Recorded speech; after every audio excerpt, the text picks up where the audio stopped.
So my name is Caitlin Wallace-Rowland. I'm an artist and textile designer. I'm originally from Harrisburg, Illinois. My family's been here for many generations. I grew up on my family's farm, a 6th-generation family farm. I lived here until I went to college. So I went to college in New Orleans at Tulane University. I studied English and studio art.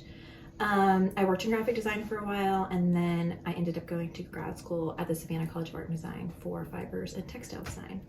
And so I work currently I'm a licensed designer for Dear Stella Fabrics. So I've produced over 13 fabric collections with them. Wow. And I also produce my own painting collection, like fine art painting collections, and some products and other things as well. Okay, got it. Tell us a little bit about the show that you have coming up at the library. Yeah, so I'm excited about this show. It's been so my dad died from pancreatic cancer a couple of years ago. And so I had lived in New Orleans for 12 years. And following my dad's death, had to move back, to Harrisburg to take care of our family land. And so my life over the last couple of years has been a roller coaster of sorts. And so it's been a transition of like moving back into my childhood home and renovating my studio. And so I haven't released a painting collection in the last 2 years. So this is when the library reached out and asked about the show. I was like, sure, I would love to do this, but I've got to paint some more for it. But I'm really glad. It was a good kick in the pants to get new original art out. And so this painting collection, I had some ideas of what I thought it was going to be about, and it did come out that way, but it kind of evolved as the paintings came out of me.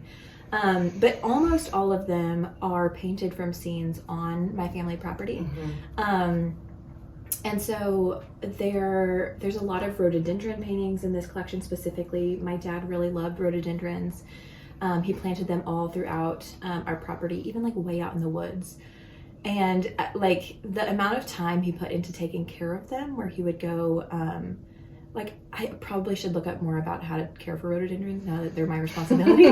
But like I remember at certain times of the year, they would need to be, like if it was too dry maybe in the fall, like he would have to truck bucket loads of like 5-gallon buckets into the woods to water them. Oh wow. And like, so he like really cared for them. And that always kind of stood out to me. That's how he was with a lot of things. He just put a lot of like care and tenderness into the world. And so the rhododendrons were something I knew I wanted to paint. It's really like being back on the family land. There are so many things that are blooming year round, like the rhododendrons, that are just like, it's amazing. Like this, like our lives are not infinite, but we are able to leave things in the world that continue long after we're gone. And sometimes they're just like little reminders. And like, I think it was really important for me to think about, because I feel like I'm so business success focused. Like, what am I accomplishing in my life? And like, what things have I checked off? What have I done? But the things that are the most meaningful, that remind me of my dad, have nothing to do with his work accomplishments or his career or how much money he made or any of those things. It's like the little things, like stuff. What he planted in the yard and what he spent his extra time taking care of. And so it's a good reminder that, sometimes the things we think matter are not the things that matter in the end, or just that things like continue to bloom on long after someone's gone. Irises were a big part of this collection as well. So there's a certain area of our property. So that this property was initially settled by my great-great-grandfather, Jonathan Wallace. And so there's an area of the property where his original home place used to be, which is not there anymore. It hasn't been in my lifetime, but there's this grove of irises that bloom there. And my dad's not here to tell me if he planted them or not, but my dad didn't plant irises in many other places on our property. Yeah. So I feel like they were there from either like my great-great-grandfather that either planted them and they continue to exist, or like my great-aunt Florence, or like all of the other family members, like these family members that I've never met, but that still play a part in the landscape here. And so the irises paintings were interesting to me because they were kind of like questioning that, like, or talking about that connection to people, maybe. We'll see if she seems to go any further than that. Then I'll move it. Usually I don't open the windows that far. Okay, Yeah, anyway, back up to the irises. Yeah. So the irises are really meaningful to me, just because of that question. Like I don't know if my dad planted them. I really feel like they must have been planted by further back ancestors. And even if they weren't, it doesn't really matter who planted them. It's just this idea that being here and being on this land, I'm connected to all these generations of people that came before me. And again, in those little ways, like the things that they planted or just the way they took care of the natural world around me. And that continues to live on generations later. Which is interesting. I love that. And then it also makes me think about my contribution to this land and like why it was so important for me to move back here. The land means so much, and just like what am I adding to it that like my children or grandchildren or something are going to be able to look back on. And it's these people that I never met, but that like touched this same land and the same soil, or the same trees were alive and saw them, but I didn't. So both of those flowers, I mean, there's tons of other flowers that put on the property, but those are the ones that I really focused on for this collection. And I did a few landscapes as well. So trees are a big thing. So my dad really loved trees. He planted lots of trees. He planted lots of trees on our family property.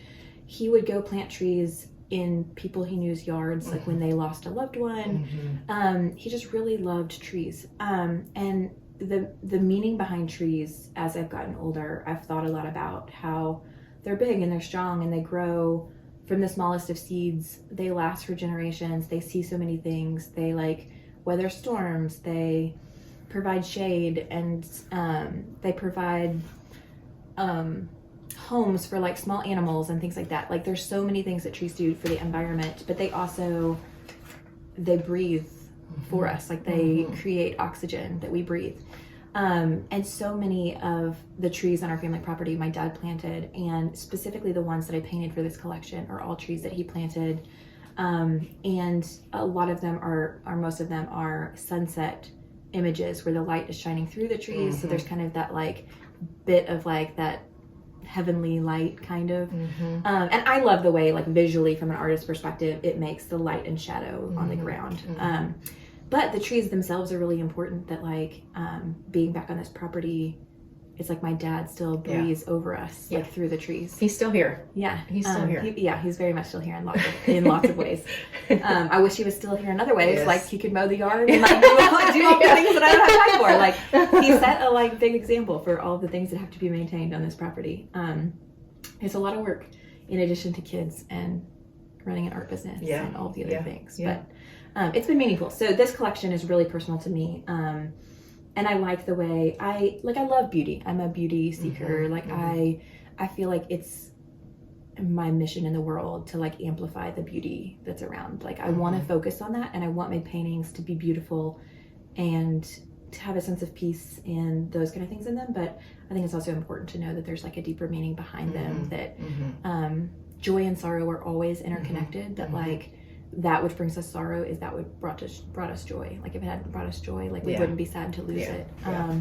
And so that is kind of, I feel like this collection is the first time I really got to deep dive into the process of grief and some of those deeper things behind the work. But I love that there's kind of that juxtaposition between the sunlight and the beauty, but then also this is like a grieving process. What's the title for this show? Yeah, Home Place.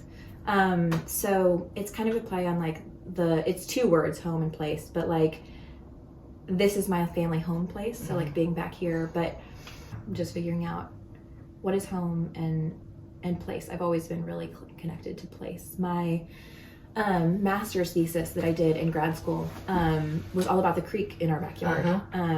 So I've always been really interested in that connection to place and like what makes someone choose a place.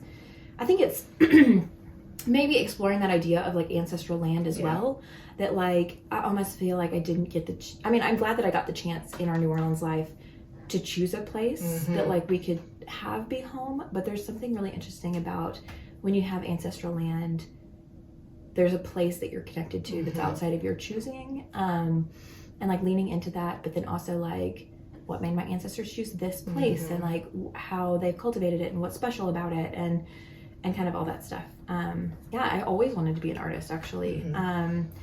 I loved painting from a really young age. I went to my grandparents' house, and my grandma would give me like huge sheets of paper, and I would just paint. Like, I mean, I remember being like 2 and like painting every day at her house. My mom was not as big of a fan of it. She said it was too messy. But she was creative, and so I feel like both of my parents were good at encouraging. I feel like nature and creativity were very encouraged in my, not necessarily household, but just in the natural environment in which we lived. And so I always wanted to do something with art, but it wasn't until I got older that I realized like what art opportunities were available to me. And so that's exciting. It's kind of interesting to see how I became what I was always meant to be, I guess, without fighting against that. And it's fun to see. So I have 2 daughters, and to see them grow up in the same place that I grew up, and to like be getting elements of the same childhood that I had, and have my husband's parents are here, so they do have grandparents around. And yeah, Laurel, my oldest, is also really creative and is always drawing, and it's nice to connect that, like, she reminds me so much of myself as a young kid, and like that connection back to like, I always think of it in the idea of creation versus creating, and it's creation, like as in the natural world around us, is a big part of my inspiration in all of the work that I do, and I feel like really influences a lot of stuff, and that connection between the two, like creation and creating, that like I'm constantly between the two of those. Tell me a little bit about the show that's coming up. Yeah, I'm excited about the show, and I hope that you guys come out to see it. So it'll be up in the Barnes Room at the Harrisburg District Library. That's in the basement.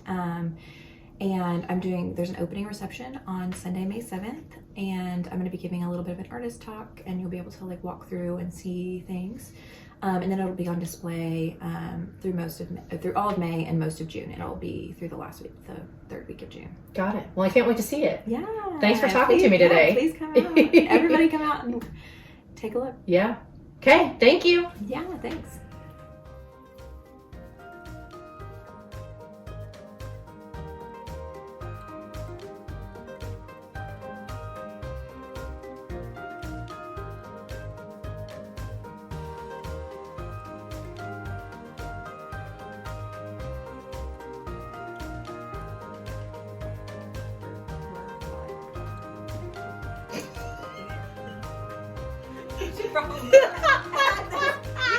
I don't think you could see it though.